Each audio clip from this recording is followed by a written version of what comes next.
Hello, c'est HR, votre chroniqueur. Alors là, je vais vous parler de la série Madness sur Netflix.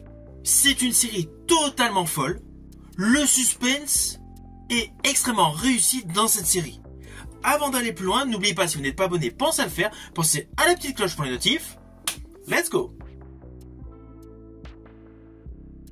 Alors tout d'abord, sachez que cette série est une série Netflix. Plus précisément, c'est une mini-série de 8 épisodes issue du genre thriller. Je rajouterai anxiogène, stressant, qui a l'histoire suivante.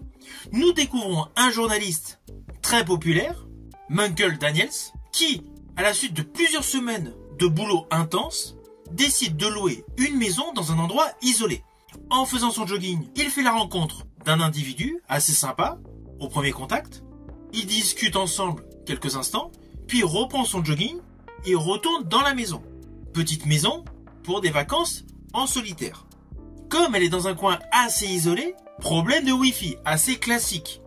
Celui-ci a besoin de faire un appel, du coup, il va vers son voisin, le monsieur qu'il a rencontré en faisant son jogging.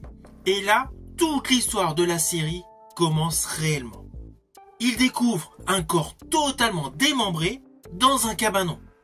Assez rapidement, il est poursuivi par deux individus qui en veulent à sa vie.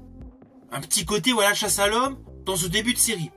Comme il s'agit d'un journaliste très posé, très réfléchi, premier réflexe, aller voir les forces de l'ordre. Il va voir les forces de l'ordre, ils reviennent sur le lieu du crime, et coup de théâtre, il n'y a pas de crime. Il n'y a pas de corps, tout est nickel. De ce fait, personne ne le croit. Mais naturellement, le bonhomme a bel et bien disparu. S'ensuit une histoire qui se développe instantanément, plongeant une culpabilité certaine de l'individu Michael Daniels. Alors ne vous inquiétez pas, je n'irai pas plus loin sur les lignes scénaristiques, mais sachez que sur le fond, cette série a un côté très anxiogène, très stressant, dans la lignée des 24 heures chrono, jadis avec Kiefer Sutherland, car nous sommes réellement dans une ambiance complotiste. Pourquoi ? Car d'un côté, il y a la notion du mouvement Black Matter Lives, il y a les suprémacistes blancs, car l'individu officieusement mort, mais qui a totalement disparu, est un acteur politique aux engagements non populaires. Car in fine, le journaliste noir est accusé du meurtre du suprématiste blanc. Vous comprenez aisément la tournure que prend immédiatement cette série. Cette série qui a un suspense haletant. Alors on va pas se mentir, cette série revisite totalement le côté anxiogène, le côté paranoïaque du thriller.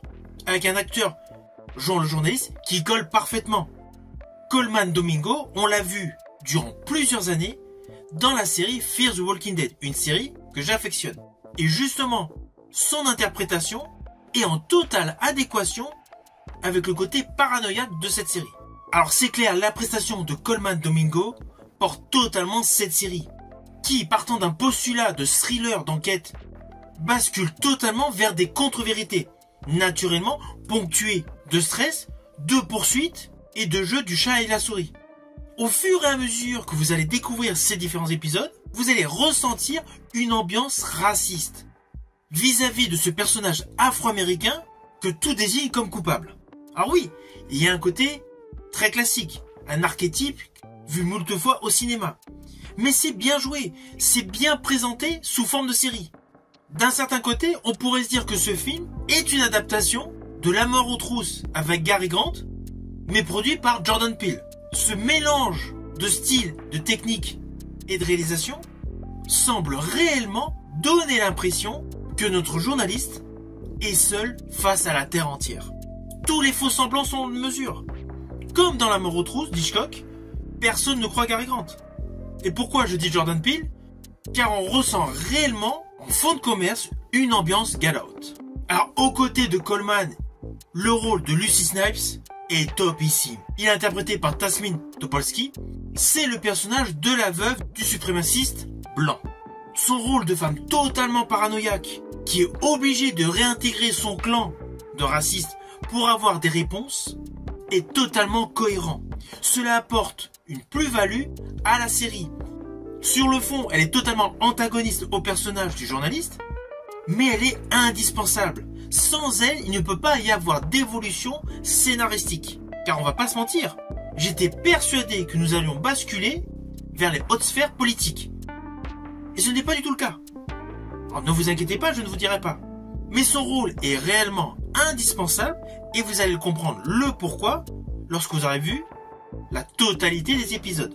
Grâce à elle, grâce à son personnage, l'histoire évolue.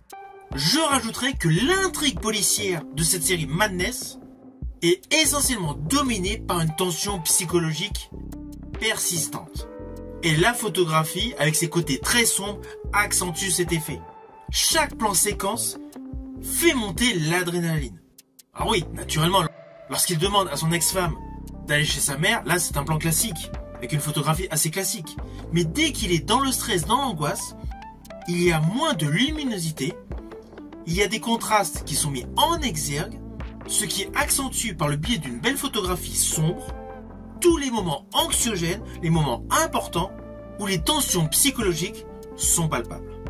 Alors petit détail que je tiens à préciser, si vous aimez ce type de série, où les côtés psychologiques, les côtés anxiogènes, les faux semblants abondent pratiquement à chaque plan séquence, il y a une autre série Jadis, sortie en 1995, qui est totalement dans le même style, créée par Lawrence Herzog, avec dans le premier rôle Bruce Greenwood. Cette série a pour titre L'homme de nulle part, alias Nowhere Man, dans sa version originale. C'est une série qui est vraiment avec une composition, une structure très similaire à cette série Madness. Ah oui, Madness n'est pas le remake de cette série.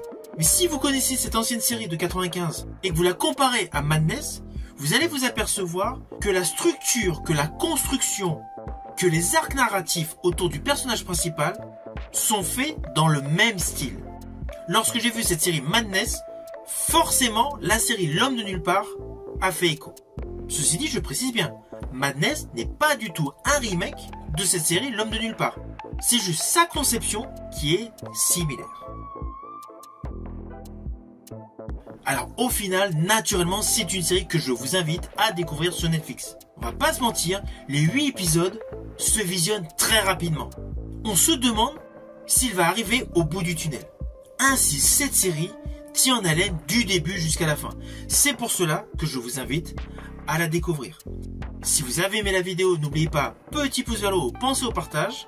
N'oubliez surtout pas de me mettre en commentaire ce que vous avez pensé de cette série. Quant à moi, je vous dis à bientôt pour une prochaine vidéo.